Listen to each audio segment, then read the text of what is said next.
আসসালামু আলাইকুম সবাইকে। আমাদের ছাদে টপের মধ্যে বেশ কিছু ঘাস হয়েছিল, তো ওখানে ঘাস থেকে আমি কিছু ঘাস আইনা বাজিকা পাখি দিলাম। খুব মজা করে খাচ্ছে, মাশাআল্লাহ, খুব মজা করে খাচ্ছে ঘাসগুলো।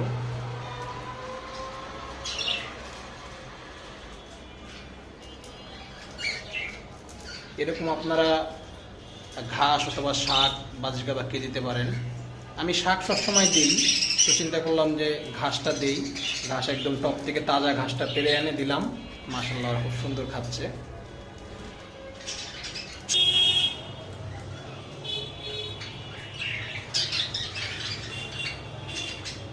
সবাই চেষ্টা করবেন পাখিদেরকে সবুজ ঘাস, তাজা ঘাস দেওয়ার জন্য অথবা তাজা শাক দেওয়ার জন্য।